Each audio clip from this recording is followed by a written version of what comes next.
at lalo'y ng alon nagpapaalala sa ating ihip ng hangin sa ating damdamin ay may nais ipahatid. Ang kalawakan sa katahimikan ay may nais ipabatid. Lupa at langit sabay sa pag-awit ng buwan. Ating purihin, purihin, purihin ang Diyos ko. Purihin, purihin, purihin ang Diyos sa ating puso at isip, sa salmo at awit. Purihin, purihin ang Diyos.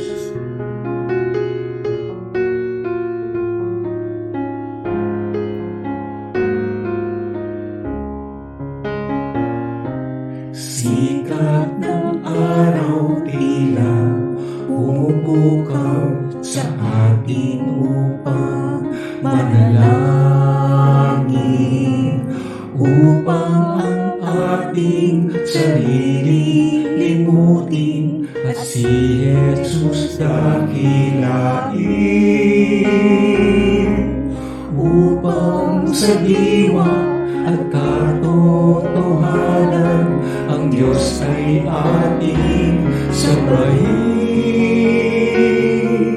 Lalo na kung tayo'y ay magkatipon, siya'y purihin.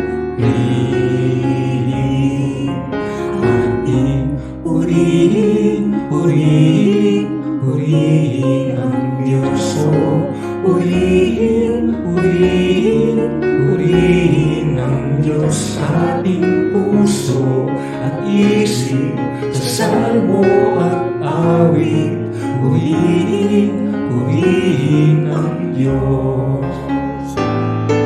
Purihin, purihin, purihin ang Diyos ko.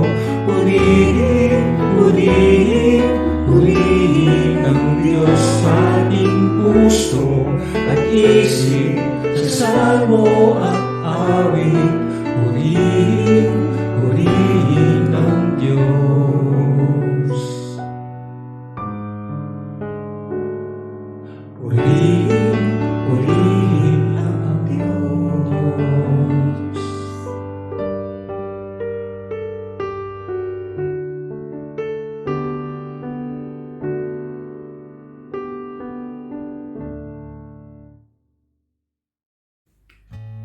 Salamat sa Panginoon sa kanyang katapatan at kabutihan, at ang kanyang pag-iingat ay lagi nating kasama sa bawat araw.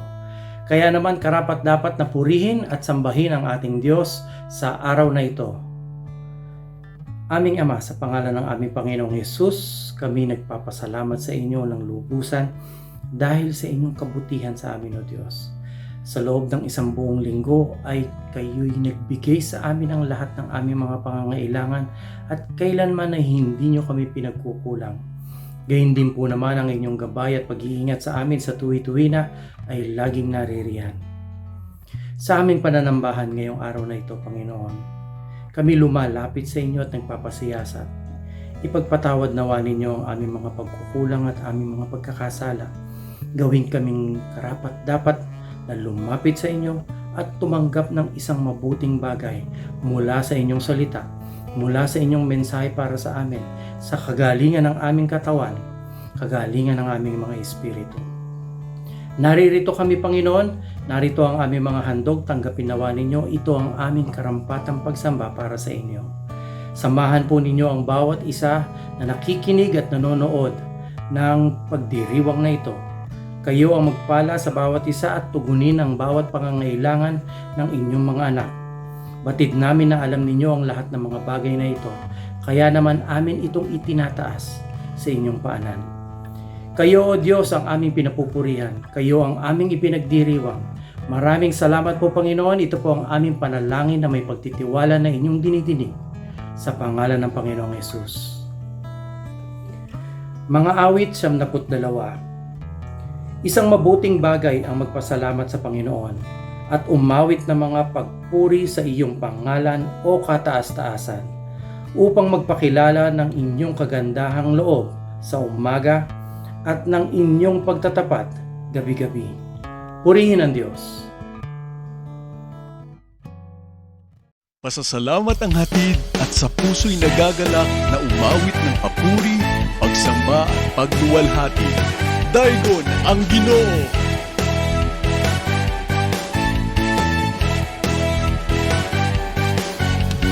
Magpasalamat kami kanimo, Ginoong Jesucristo, pagkamaayo mo.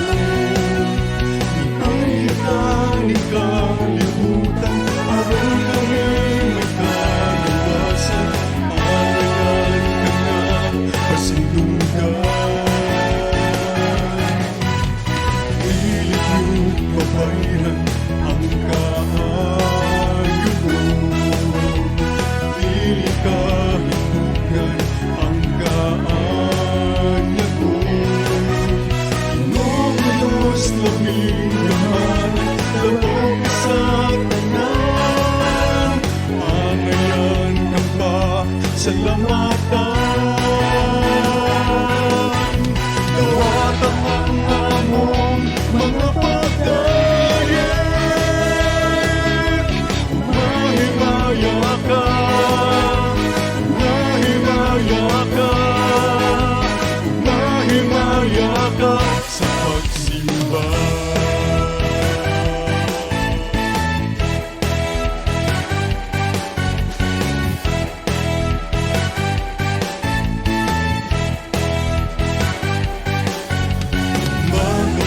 Salamat kami kanimo, Ginoong Jesucristo, pagkamaayo mo. Lumagi ka ni kalimutan, aron kami may kaliwasan, angayan ka nga kasindunggan. Pilit yung kapairan ang kaayo mo, pilit kahimugan ang kaanyag mo. Ginoong Diyos, lamig naman, labog ka sa tanan, angayan ka pa salamatan. Dawatan ang among mga pagdayeg, umahimaya ka, umahimaya ka, umahimaya ka sa pagsimba. Umahimaya ka, umahimaya ka, umahimaya ka sa pagsimba.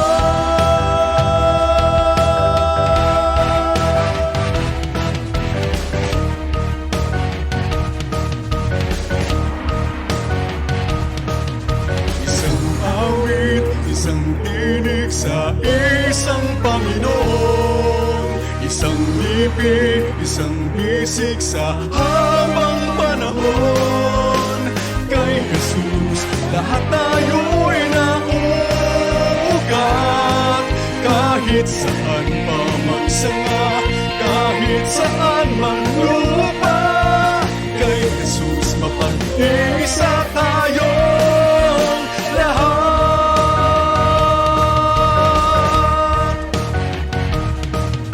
Isang awit, isang tinig sa isang Panginoon, isang lipi, isang bisig sa habang panahon.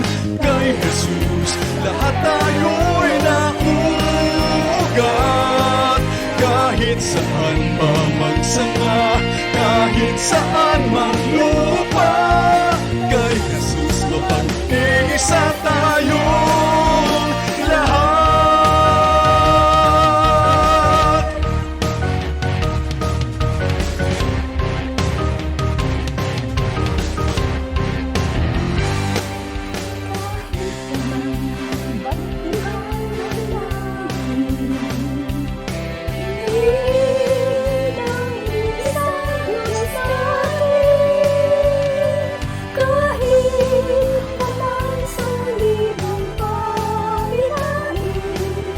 sa tangi ang nakikinahanapin.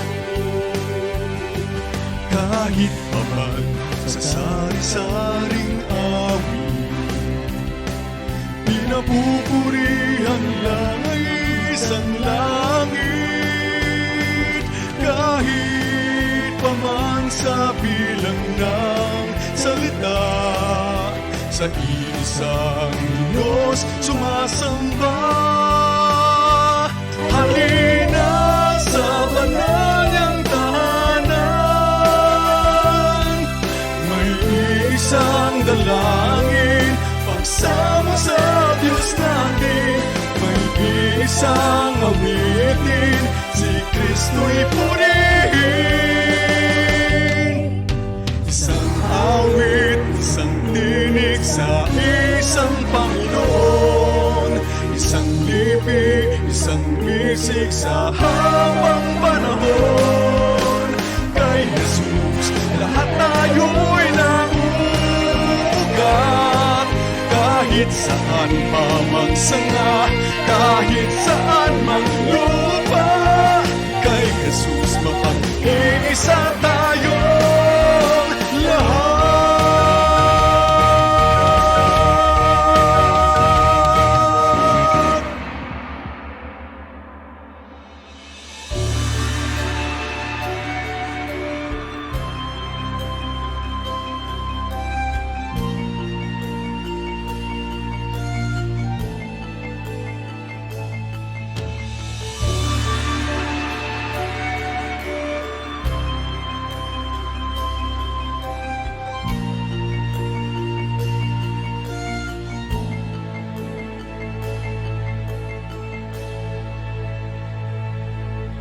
O kay hirap mang umawit sa gitna ng tagulan, sa pag-iisa'y nanlalamig at puso'y sugatan, hinihilom ng paglalambing sa piling niyo, Ama, ang nangihinang tinig sa gabing puno ng pangamba. Maghahari ang liwanag sa gabi kung mapanglaw, kung tamis ng iyong pagmamahal ang siyang kaulayan. Malilimot kahit sandali, pangit ng nagdaan, kung alaala ng pag-ibig mo ang siyang babalikan. Tunay kang dakila sa tuwina, nariyan ka. Tunay at dakila sa lahat. Salamat. Tunay kang dakila sa tuwina, nariyan ka. Tunay at dakila sa lahat. Salamat.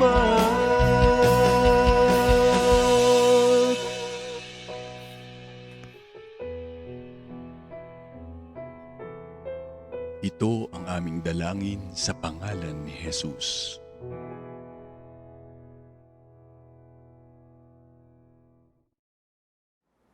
Marami sa mga tao, pag nagsimula silang mag-aral ng Biblia seriously, parang dumadami at lumalaki ang konsepto nila ng bawal.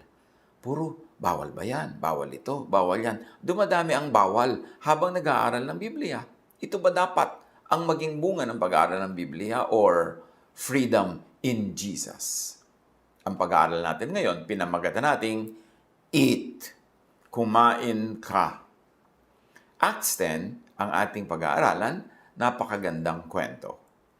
At Caesarea, there was a man named Cornelius, a centurion in what was known as the Italian regiment. He and all his family were devout and God-fearing. He gave generously to those in need and prayed to God generously. So itong si Cornelius is a Gentile, not an Israelite, a Roman military officer at that, therefore outsider to Israel. A faithful God believer, but outside of the Jewish religion. Cornelius is generous to the needy, therefore very much inside Jesusness. Devoted to prayer, outside of the Jewish temple, but very, very devoted in the sense of Jesusness. Minsan, nang bandang 3:00 ng hapon, sa pagpapatuloy ng Acts 10, nagkaroon siya ng isang pangitain. Kitang-kita niyang pumasok ang isang anghel ng Diyos at siya'y tinawag, Cornelio. Tumingin siya at takot na nagtanong, ano po yun? Sumagot ang anghel, kinalulugdan ng Diyos ang iyong mga dalangin at ang mga pagtulong mo sa mahihirap. So God accepts and honors Cornelius' prayers and good works, and God sends an angel to Cornelius and affirms his faith and works. Sa pagpapatuloy ng Acts 10. Magsugo ka ngayon din ng ilang tao sa Joppa upang sunduin ng isang taong nagngangalang Pedro. Siya'y nanunuluyan sa bahay ni Simon na tagabilad ng balat ng hayop. Siya ay nakatira sa may tabing dagat. So, ang nakikita natin dito is God accepts and honors Cornelius and tells him to send men to fetch Peter. Pagkaalis ng anghel, tumawag si Cornelio ng 2 utusan at isang debotong kawal. Isa sa mga naglilingkod sa kanya. Isinalaysay niya sa kanila ang pangyayari at pagkatapos pinapunta sila sa Joppa. So, Cornelius chooses a soldier who is faithful to God and undoubtedly to him also.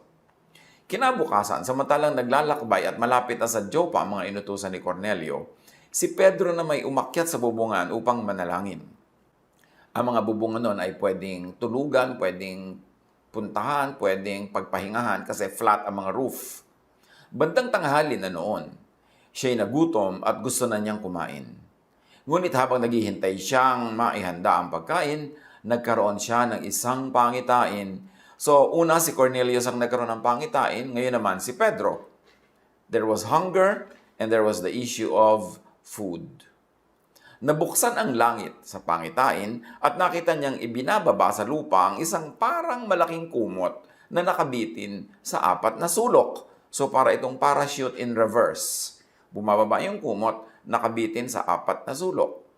And remember, the direction of this movement is from heaven to earth, from God to humans. Bumababa yung kumot. Naroon sa kumot ang lahat ng uri ng hayop, mga lumalakad, gumagapang at lumilipad. Narinig niya ang isang tinig, Pedro, tumindig ka, magkatay ka at kumain.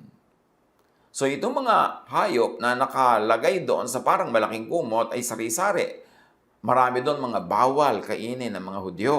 Pero may tinig na nagmula sa langit na nag-utos kay Pedrong magkatay, mag-butcher, magluto, kumain ng mga laman ng kumot na bawal kainin ng mga Hudyo. Ngunit sumagot si Pedro, hindi ko po magagawa yan.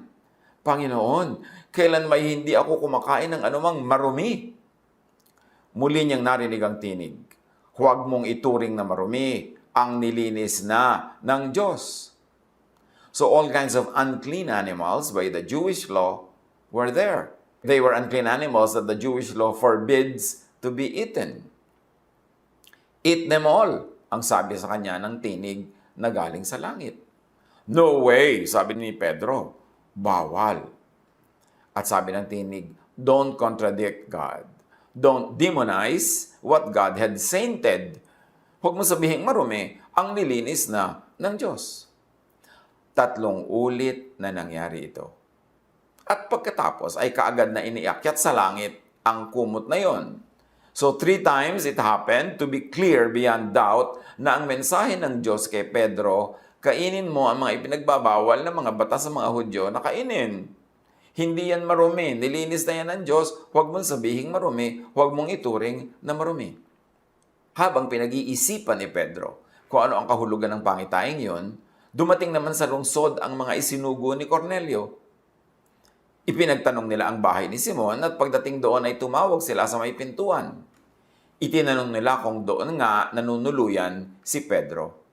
So we observe here a very synchronized timing. Yung timing ng vision ni Cornelius, yung pagpapadala niya sa mga tao na naglakbay na mahigit isang araw para makarating sa kanilalagyan ni Pedro. At nung malapit na sila, noon naman nagkaroon ng vision si Pedro.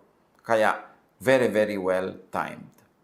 Pinag-iisipan pa ni Pedro ang kahulugan ng pangitain nang sabihin sa kanya ng Espiritu, "Tingnan mo, may 3 lalaki naghahanap sa iyo sa ibaba. Bumaba ka't huwag mag-atubiling sumama sa kanila dahil ako ang nagsugo sa kanila."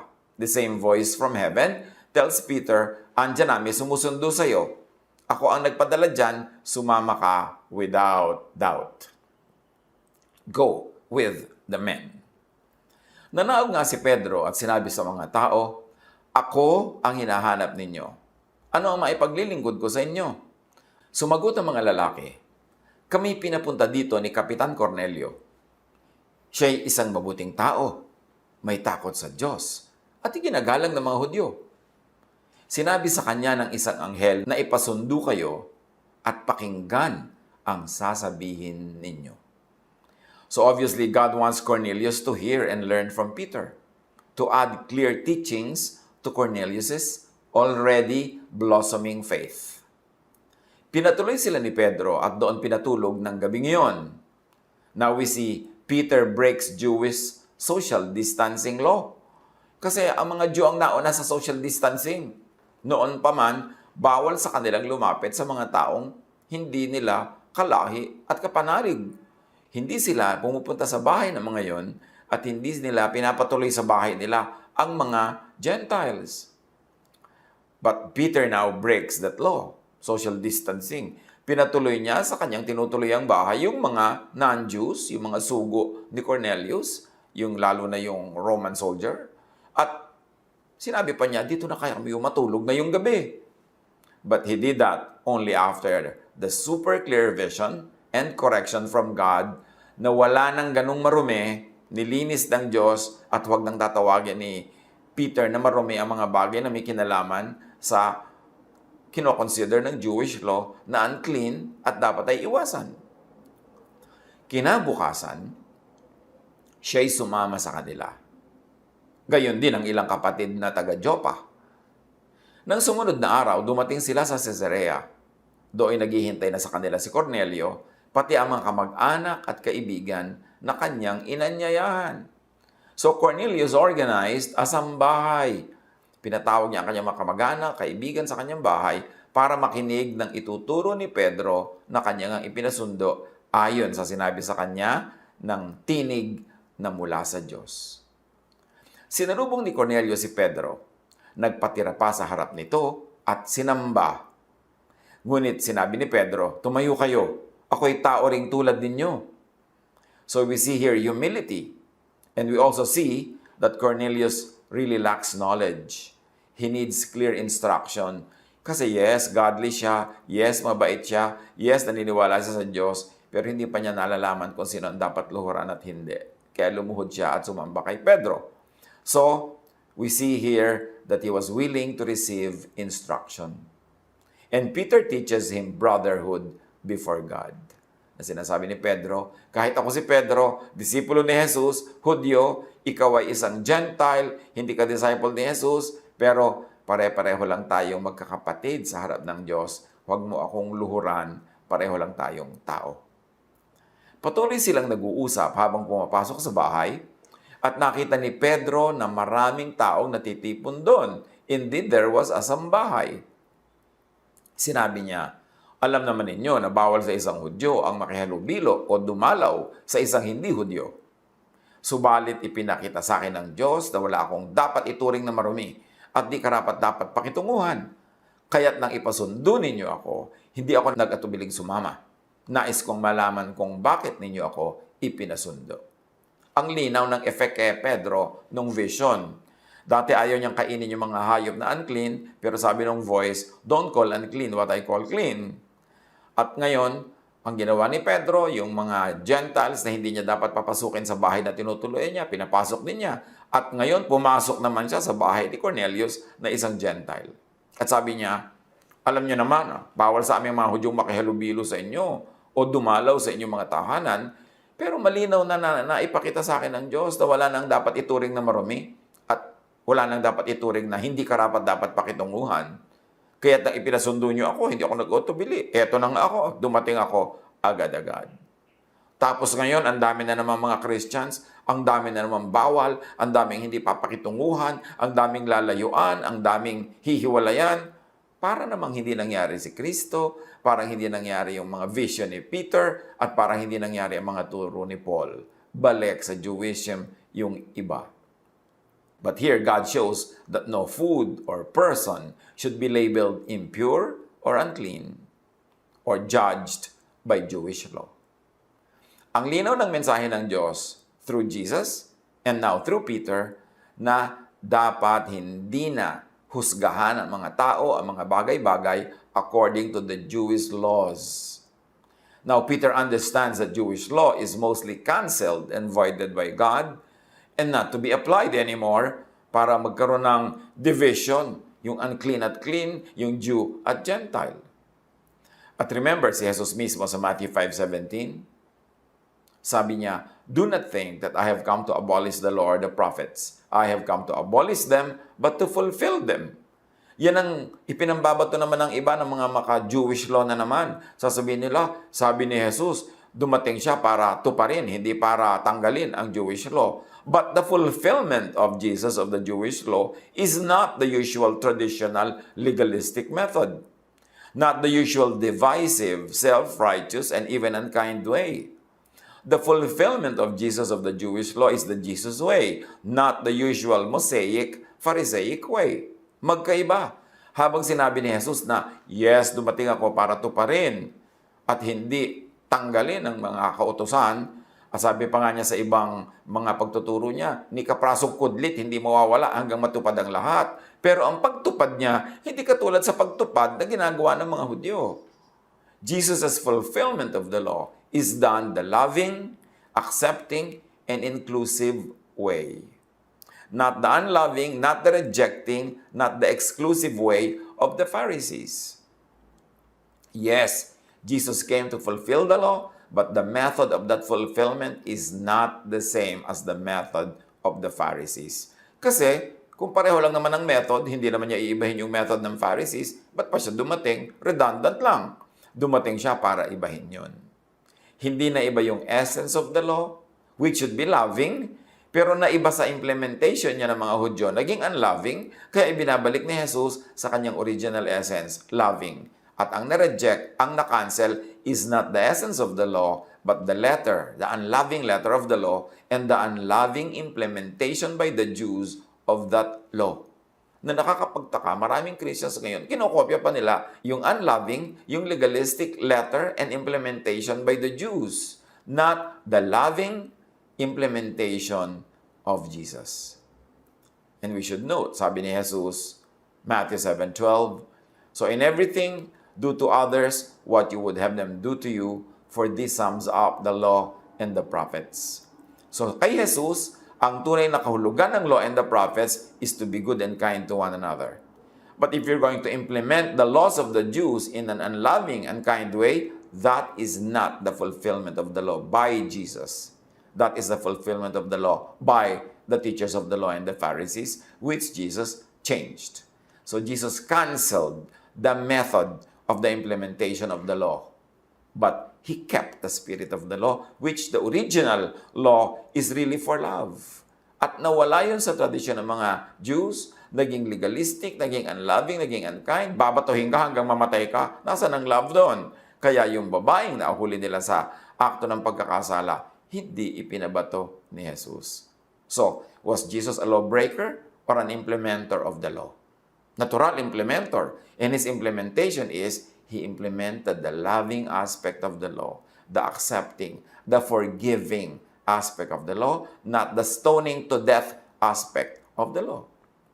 Matthew 22:37-40, sumagot si Jesus. Tinatanong kasi siya kung ano daw ang pinakamahalagang law sa lahat ng laws ng Israel na 613 laws. Ibigin mo ang Panginoon mong Diyos ng buong puso, ng buong kaluluwa, at ng buong pag-iisip mo. Ito ang pinakamahalagang utos. Ito naman ang pangalawa, ibigin mo ang iyong kapwa gaya ng pag-ibig mo sa iyong sarili. Sa dalawang utos na ito nakasalalay ang buong kautusan ni Moses at ang katuruan ng mga propeta. So malinaw na malinaw, sabi ni Jesus, ang tunay na kahulugan ng kautusan ni Moses at kautusan ng mga propeta, ibigin mo ang Diyos, ibigin mo ang kapwa mo tulad ng pag-ibig mo sa sarili mo. Pero ngayon, naging legalistic kayo. Yung mga makasalanan, babatuhin nyo hanggang mamatay. Bakit? Pag ikaw ba may kasalanan, willing ka at gusto mong mabato hanggang mamatay. Di ba hindi? So dapat hindi mo rin babatuhin hanggang mamatay ang kapwa mo na sa tingin mo ay nagkakasala. Yes, Jesus came to fulfill the law, but not in the way that the Jewish religion was fulfilling it. Not in the way that the teachers of the law of Moses and not in the way that the Pharisees were implementing that law. Cruel, unkind, unloving, rejecting, self-righteous, judgmental. That is not the way to fulfill the law. The Jesus fulfillment of the law is not equal to the fulfillment of the Pharisees and the teachers of the law. Now, Peter follows in the way of Jesus who, in fulfilling the higher interpretation of the law, real law of love, pioneered in breaking Jewish laws on the Sabbath, food and drink, and cleanliness. Sino ba talaga ang nag-pioneer in breaking, so to speak, open and close quotation, in breaking the laws? Hindi ba si Jesus?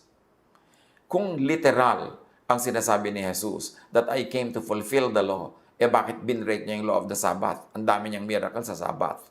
Bakit binrake niya ang dietary laws? Sinabi niya, what's important is what comes out of your mouth, not what you eat, not what gets in it. Hinipo niya ang mga bangkay, ang mga may ketong na bawal sa law. Bakit ang mga babae, hinayaan niyang humipo sa kanyang laylayan ng damit? Bawal yon. Bakit ang dami-dami niyang ginawa na bawal at ipinagbabawal ng Jewish law? Tapos sasabihin natin, Jesus came to fulfill the law? Yes, He did. Pero ang pag-fulfill niya is very interesting. Not in the old way of the Jews, not in the old way of the Pharisees and the teachers of the law, but in the loving way that the Father in heaven sent Him to do. Kung masaya ang Diyos sa langit tungkol sa pagsunod ng mga Jews at pag-implement at pag-fulfill nila ng law, bakit ipinadala niya si Jesus para basagin at hindi sundin at suwayin yung marami sa mga laws na yon? Dahil nagturo si Jesus ng new way, the real way, actually the original way, but only was forgotten by the Jews, the loving way of implementing the law. So, si Jesus, pioneered in touching the unclean. Si Jesus pa lang noon, marami na siyang hinipo ng mga hindi dapat hipuin. Kaya ngayon, sinasabi niya, ang mga bagay na yan, in heaven, that voice said to Peter, don't call unclean what I call clean. Kaya si Peter, naintindihan na niya na pwede nang kainin ng mga yon and applied in a more practical way na pwede niyang tanggapin sa bahay na tinutuluyan niya yung mga non-Jews na dumating, na pwede siyang pumunta sa bahay ni Cornelius at matulog pa nga doon at magturo doon dahil naintindihan niya na wala ng unclean and clean by the old way of the Jewish teachings. That God made all those things clean. In fact, clean na siya dati, ginawa lang unclean ng mga Jews, ibinabalik lang ng Diyos sa kanyang former clean status. Why? Because the earth is the Lord's and everything in it. Ang Diyos ang lumikha ng lahat ng bagay. Bakit magkakaroon ng unclean? Dapat lahat ng ginawa ng Diyos, wonderfully made. Ang nauna na, in fraternizing with so-called sinners, si Jesus. Nakikitungo na siya. Dati pa sa mga tinatawag na mga makasalanan. So, si Pedro nagkaroon na ng naunang pioneer para sundin at sundan sa pagpunta niya sa bahay ni Cornelius at sa pagkain niya doon. Kinain niya Gentile food. Dahil Gentile yang si Cornelius eh. Ephesians 2:14-15. Christ has made peace between Jews and Gentiles, tulad ng ginawa ni Pedro sa pagpunta niya sa bahay ng Gentile. Christ gave His own body to destroy the law of Moses with all its rules and commands. Hindi lang nga naalala agad ni Peter kasi Jewish na Jewish ang kanyang upbringing. Pero really, Christ gave His own body to destroy the law of Moses with all its rules and commands. Dapat hindi na effective yung mga rules and commands ng Jews na hindi Jesusness, na kontra sa teaching ni Jesus na hindi loving. Marami pa silang teachings and laws na effective pa. Yung mga loving, yung mga kind. Marami din naman silang teachings na loving and kind. Pero maraming unloving, maraming unkind. Yun yung destroyed by Jesus in His body. When He reconciled all the peoples of the world in His body, the Jews and Gentiles. So, itanim natin sa isip natin ang Ephesians 2:14-15. Christ gave His body to destroy the law of Moses para hindi na siya effective sa atin yung mga unloving aspects and with all its rules and commands. Tapos ngayon, yung mga mahilig mag-Bible study, laging may mga bagong bawal yan, bawal yan, bawal yan. Bumalik sa pagiging Jew. Bakit ka pa nagpunta kay Jesus kung babalik ka sa ang dami-daming bawal? Ang mahalaga, ang itanong mo, is it loving? Is it unloving? Yun na lang ang natitirang dapat mong itanong kung ano ang bawal at hindi bawal. Romans 6:14, for sin shall no longer be your master. Ibig sabihin, hindi ka na lagi mag-iisip tungkol sa sin, magko-condemn tungkol sa sin, matatakot tungkol sa sin na parang siyang iyong amo. Kasi pinalaya ka na ni Jesus. Because you are not under the law, but under grace.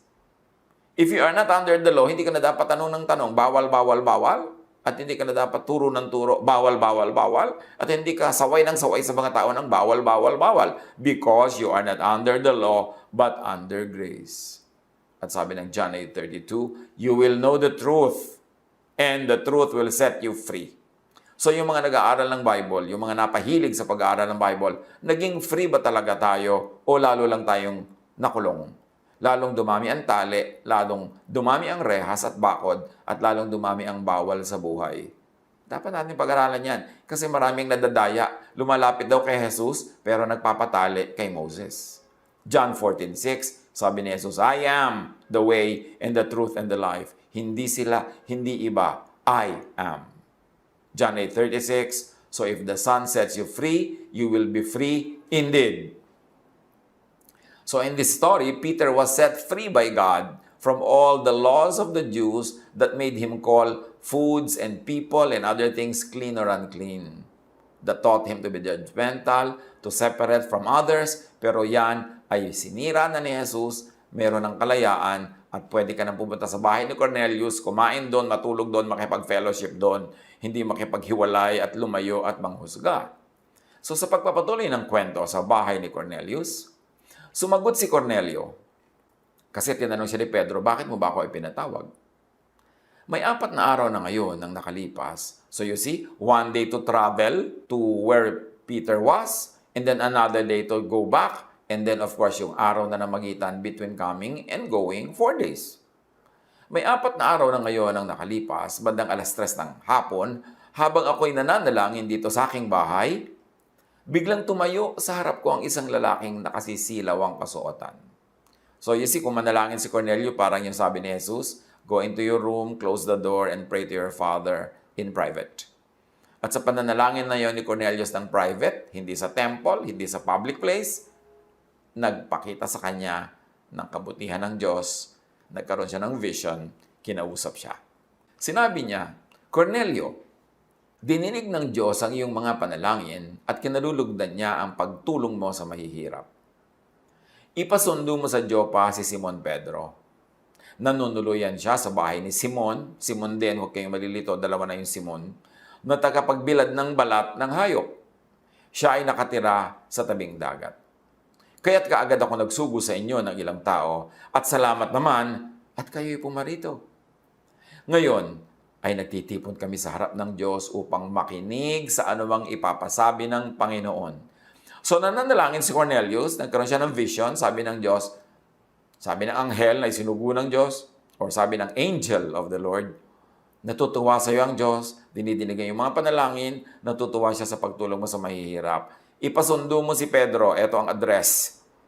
Tuturuan ka niya kasi gusto kong marami ka pang malaman na diretso mula sa turo ng isang disipulo ni Jesus. So ginada niya ang mga tao at dumating si Pedro. The sambahay gathers to hear and know, follow, teach and promote Jesusness. Definitely not Pharisee-ness. At nagsalita si Pedro. Ngayon kulubusang naunawaan na talagang walang itinatangi ang Diyos. Nalulugod siya sa sinumang may takot sa kanya at gumagawa ng matuwid, kahit taga saan mang bansa. Ibinigay ng Diyos ang kanyang salita sa mga Israelita. Ipinahayag niya sa kanila ang magandang balita ng kapayapaan sa pamamagitan ng Hesukristo na siyang Panginoon ng lahat. Alam ninyo ang pangyayaring naganap sa buong lupain ng mga Hudyo na nagsimula sa Galilea pagkatapos na ipinangaral ni Juan ang mensahe tungkol sa bautismo. Kilala ninyo si Jesus na taga Nazaret at alam din ninyo kung paanong pinili siya ng Diyos at kung paanong pinuspos ng Espiritu Santo at ng kapangyarihan. Alam din ninyo na saan man siya magpunta, gumagawa siya ng kabutihan sa mga tao at nagpapagaling sa lahat ng pinahihirapan ng dyablo sapagkat kasama niya ang Diyos. So sinamarize ni Pedro sa mga bagong audience kay Cornelius na hindi pa nakakarinig ng pure teachings about Jesus. Sinamarize niya ang ministry ni Jesus. That Jesus was all about spiritual and emotional healing. This is about the kingdom within. About the kingdom of God in a person's heart and mind. Saksi kami sa lahat ng ginawa niya sa lupain ng mga Hudyo at sa Jerusalem sa pagpapatuloy ni Pedro. Siya'y pinatay nila. Siya'y pinako nila sa krus. Ngunit siya'y muling binuhay ng Diyos sa ikatlong araw at hinayaang makita ng mga tao. Hindi siya nakita ng lahat ng tao, subalit kami, nakita namin siya. Kami na mga pinili ng Diyos bilang mga saksi patungkol dito ay kasama niyang kumain at uminom pagkatapos na siya'y muling mabuhay. Inatasan niya kaming mangaral sa mga tao at magpatotoo na siya ang itinalaga ng Diyos na maging hukom ng mga buhay at patay. So, another summarization of Peter sa ministry ni Jesus at lalong-lalo na sa kanyang resurrection. At sinabi niya, nabuhay talaga si Jesus na pinatay ng mga Hudyo. Pinatay ng mga religious leaders na tagasunod ng mga laws na binaliwala na at pinalitan na ni Jesus. At itinira naman yung mga godly pa rin na components ng mga teachings na yun. Sabi niya, kami ang saksi na buhay siyang muli. At kami ay nagpapatotoo tungkol dito. Si Jesus ang tunay na hukom ng mga buhay at patay, hindi ang laws of the Jews. Hindi si Moses, hindi ang aming mga prophets, kundi si Jesus ang tunay na lawgiver at ang law niya ay love at siya ang tunay na judge na ang tanging panukatan na lang ng tama o mali kung loving ba. Jesus is the judge, not the Jewish law or teachers of the law, not the Pharisees and priests, not even the Sanhedrin. Masyadong revolusyonaryo yung mga ideya na ito sa panahon na yon kasi lahat ng mga ito, the law, the Pharisees, the priests, and the Sanhedrin, siya ang boss ng buong Israel noon at ng lahat ng mga Hudyo. Kaya nga naipapatay nila si Jesus. Pero ang ibig sabihin lang, it is love, not the law, that is the standard. And we should take note that the law of Moses commanded that sinners be stoned to death. But Jesus fulfills the law not by obeying its letter and killing the sinner, but by not judging the sinner and by forgiving and restoring the sinner. Sabi nga ni Jesus, I came to fulfill the law, which is not equal to I came to fulfill the law as interpreted by the Pharisees. Kasi ang interpretation and application ni Jesus, kabaligtaran ng interpretation and application of the Pharisees.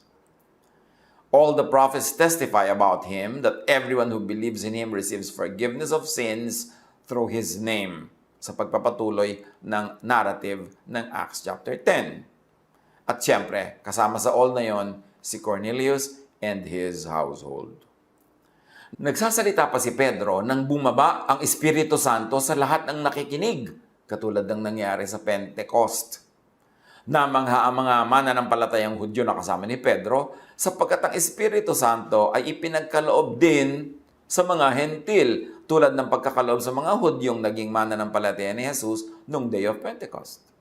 Narinig nila ang mga ito na nagsasalita sa iba't ibang wika at nagpupuri sa Diyos, tulad ng nangyari sa Pentecost. Kaya sinabi ni Pedro, this is Pentecost. This is like the teachings of Jesus on end time, end of the Jewish franchise. And we should note that Joel talked about this. Noong ang mga tao ay nagtatanong kay Pedro, ano kababalaghan ang nangyayari sa inyo? Sabi niya, ito ang sinabi ng prophet ni Joel. Ito na yung end time. Na sa end time, darating ang Espiritu ng Diyos, mangyayari itong nangyayari sa Pentecost. At ngayon, nangyari sa bahay ni Cornelius. It was the end time of the Jewish franchise. It was the end time of the temple of the law of the Jews. At sa pagpapatuloy ng Acts chapter 10, tulad natin, sila'y pinagkalooban din ng Espiritu Santo. So kung ang mga Hudyo daw na nananalig kay Jesus ay pinagkalooban ng Espiritu Santo, pinagkalooban din itong si Cornelius at ang kanyang sambahayan ng mga hindi Jews. Sila ay mga Gentiles. Sino ang makapagbabawal na bautismuhan natin sila sa tubig? Sabi ni Pedro, nabautismuhan na sila ng Espiritu Santo which is higher. So bakit magiging bawal na pagbautismuhan sila ng tubig? At iniutos niyang bautismuhan sila sa pangalan ni Jesucristo. Pagkatapos hiniling nila kay Pedro na manatili pa roon ng ilang araw, tulad ng ginawa ng mga Samaritans na hinilingan si Jesus na manatili sa kanilang bayan ng ilang araw. At yun ang naganap. Ano pa ang mga lesson para sa atin ng mahabang kwento na ito ng Acts chapter 10, pero very interesting. Kasi yung iba, yung mga sobrang maka-Jewish law, sinasabi nila, si Paul lang daw ang nagsabing wala ng visa ang maraming element ng law of Moses. Pero hindi yung totoo. Jesus said that also. Nauna siyempre si Jesus and acted in accordance with that. Si Jesus, maraming mga kautosan ng mga Hudyo, ang kung tutuusin ay sinuway niya, mga kautosan tungkol sa Sabbath, tungkol sa mga what is clean and what is pure and unclean and impure, yung mga kautosan tungkol sa food, yung mga social distancing, lahat yan binirek ni Jesus. Kasi hindi naman talaga siya lawbreaker. Ang tunay na law ay yung law niya, hindi yung Jewish law na mali ang interpretation nila, naging unloving, naging unkind. Ibinalik ni Jesus, kaya ipinadala si Jesus ng Ama para ituwid ang liko, itama ang mali, liwanagan ang madilim, at lagyan ng daan yung dead end ng Jewish law. So, si Paul ginawa niya yon, si Jesus ginawa niya yon, and now, Peter too. And most of the first century church. Gumawa sila ng mga bagay na ipinagbabawal ng Jewish law sapagkat naging malinaw na sa kanila na ang tunay na law na dapat implement is the law of love, the law of Jesus, Jesusness. Kaya mga mananampalataya ni Jesus, mga anak ng Diyos, mga kumikilala kay Jesus, huwag mabuhay sa bawal-bawal na uso sa mga Hudyo noong unang panahon sapagkat pinalaya na ni Jesus, una ang mga Hudyo at lalo naman yung mga hindi Hudyo sa mga batas ng mga Hudyo. Yung mga Hudyo nga pinalaya na, yung pa ba mga hindi Hudyo ang maghuhudyo-hudyuhan at susunod sa mga batas na yon? Yun nga mga Jews were already set free. What more the Gentiles? Kaya nagkaroon ng maraming usapin sa Book of Acts na yung mga Jewish believers, Jewish Christians, gusto nila yung mga Gentiles na nagiging Christian magpatuli pa at sumunod pa ng mga Jewish laws. Kaya sabi ni Pedro, bakit nyo ginagalit ang Diyos? Tayo nga ng mga Hudyo at ang mga ninuno natin, hindi nakasunod sa mga Jewish laws. Ngayon, yung mga hindi naman Jew, gagawin nyo pang Jew bago muna sila maging Christian. Sabi ko nun, huwag natin gawin yan. Hindi yan ang kalooban ng Diyos. So mga mananampalataya, mga nananalig kay Jesus, mga mahilig mag-aral ng Biblia, be free.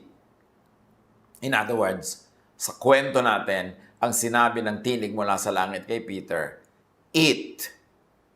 Don't stop yourself from eating what you think is unclean. God has declared that clean, don't call it unclean. Pumunta ka sa mga Gentiles, hindi ka na dapat lumayo at makihiwalay sa kanila kasi sila man ay kinakasihan ng Diyos, binabaan, dinapuan at pinuspos ng Espiritu Santo, tulad nyo. So bakit ka mag-iisip na superior ka sa kanila? Huwag nang ipailalim ang mga Gentiles sa Jewish laws kasi pati mga Jews ay pinalaya na nga ni Jesus mula dyan. Be free, eat, believe in God like Cornelius, pray and do good, Yan ang iyong atupagin because God sees everything. God sees your heart. God sees your intention. And Peter's, mga katulad ni Peter, accept and live by God's teaching on freedom. Huwag na nating itali ang mga hindi dapat itali. Palayain yung mga nakatali sapagkat yan ang kalooban ng Diyos. Mahaba-haba ang binasa natin ngayon pero makabuluhan. Dapat nating i-apply sa ating buhay.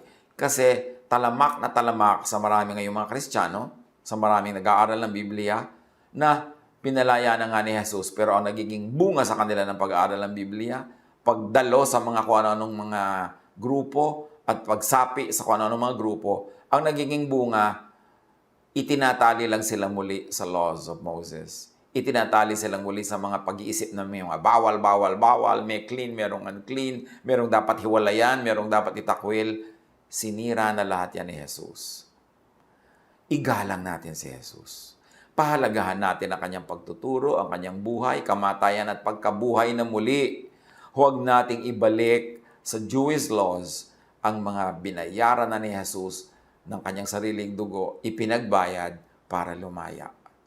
Huwag tayong mabuhay na parang hindi nangyari si Jesus, na parang walang Book of Galatians, na ang lahat ngayon maguhudyo-hudyuhan, babalik sa pagiging Jew, pinalaya na nga doon yung mga Jews mismo at yung mga hindi Jew. Bakit sasali pa?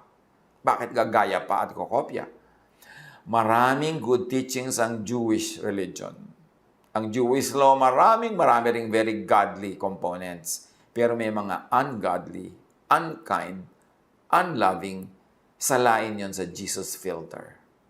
Ituloy sundin yung mga hindi kontra sa teachings ni Jesus. Pero yung mga kontra, huwag nang pag-aksayahan ng panahon at pagod at hirap na balikatin at sundin at gawing amo. If the Son sets you free, you will be free indeed. Hindi yan freedom na gumawa ng mali, to be unloving and unkind and cruel, but freedom to be loving, freedom to be forgiving, freedom to be kind.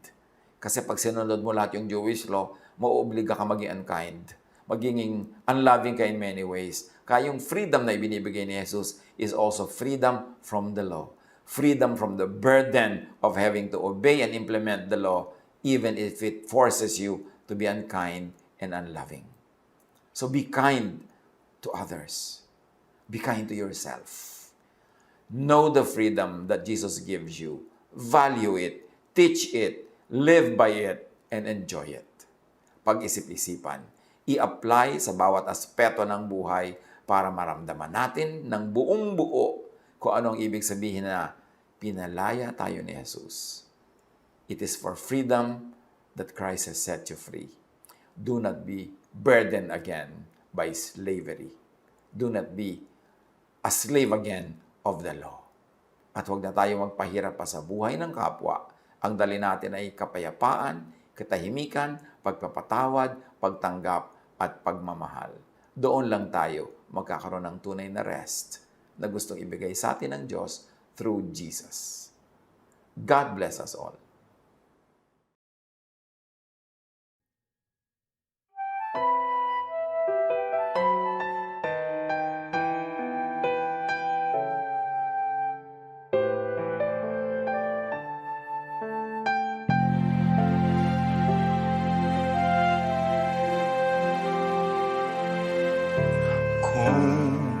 Kailan ako nasasaktan kapag higit kitang kailangan. O Jesus, dumaraing sa'yo, dalangin ko sana'y dinggin mo.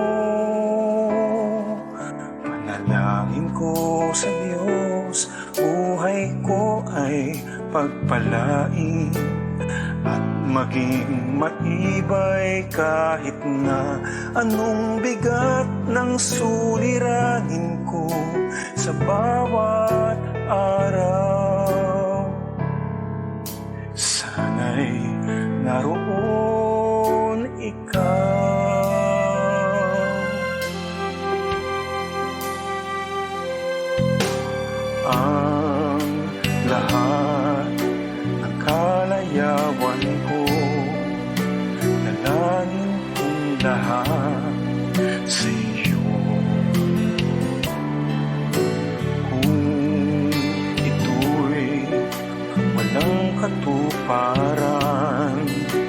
marahil di iyong kalooban. Panalangin ko sa Diyos, buhay ko ay pagpalain at maging matibay kahit na anong bigat ng suliranin ko sa bawat araw. Sana'y naroon ikaw.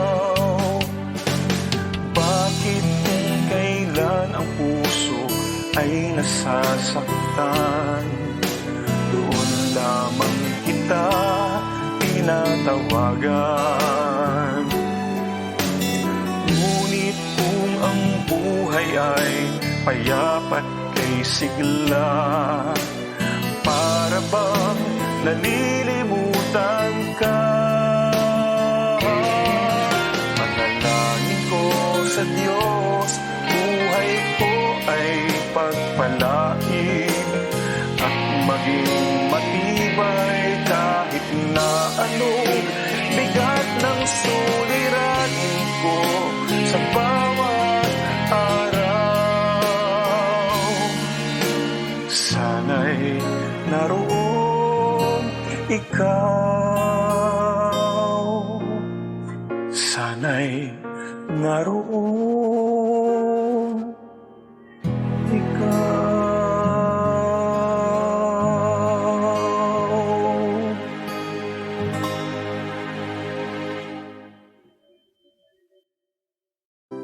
Lord Jesus Christ, thank you that you have plans for us that are for our good and your glory. You said, "Give, and it will be given to you. For in the same measure as you give, it will be given to you again." We give to you today as a response to your goodness to us. We ask that you receive our offerings, and may your peace be in our hearts, your grace be in our words, your love be in our hands, and your joy be in our souls. In your mighty name.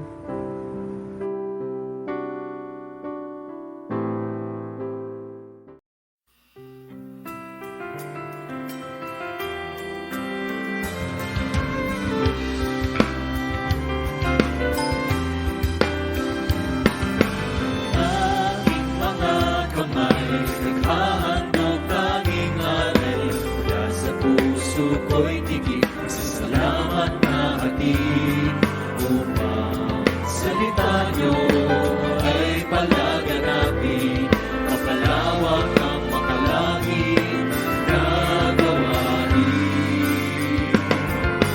Tinig na umaawit, mapapuri ang inihahatid, sa salamat ang sinasambit, nagkalakay walang patid. Kung sayang ibinabalik ang biyayang galing sa langit, tunga na mayaman inyong pag-ibig.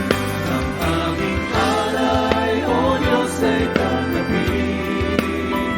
Handog na pinakamainam ang aming daralhin. Lahat ng ito'y sa inyo dinagaling. Sa inyong gawain, ang aming alay, O Diyos, ay tanggapin. Handog na pinakamainam ang aming dadalhin. Lahat ng ito sa inyo dinagaling. Nakalaman tungkol sa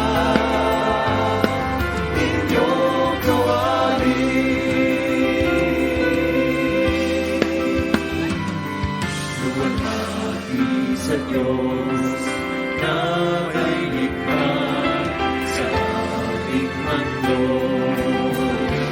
Nalagod kayo nawa siya nawa. Siya nawa.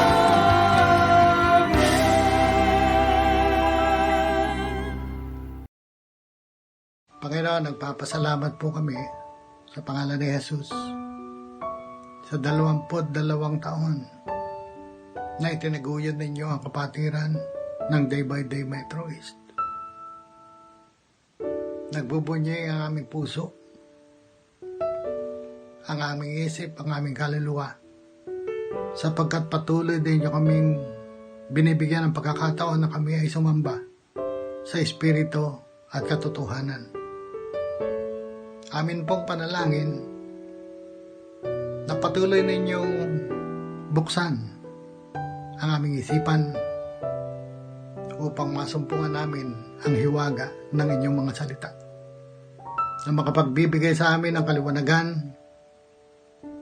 ng katuwiran, ng kapayapaan, at higit sa lahat kaligtasan. Kaligtasan na nagbibigay sa amin ng kapayapaan, ng kaayusan, at matiwasay na galaw sa kabila ng mga banta ng buhay. Bigyan nyo kami ng uhaw upang malalim naming masumpungan ang hiwaga ng inyong mga salita, na ito'y magbibigay ng pagkakataon para kami maunga sa aming pananampalataya. Pinupuri kayo namin, pinasasalamatan sapagkat hindi kayo nagsasawa, hindi kayo bumibitaw para kami ay akayin at dahilhin sa inyong paanan. Mga kapatid, sa pansamantalang pag-iwalay natin hanggang sa muli nating pagkikita-kita, ipagpatuloy natin ang pagsaliksik at nawa ang kamay ng Diyos na nagbibigay sa atin ng tagumpay ng buhay.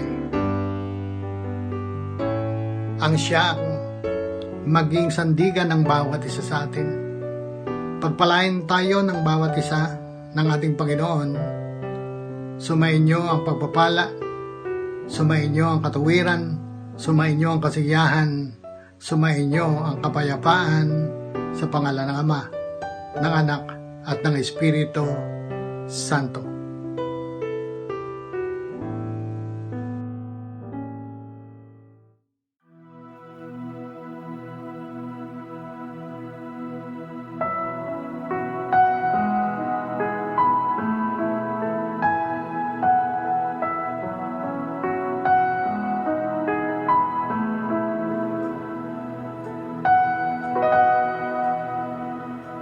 Praise God from whom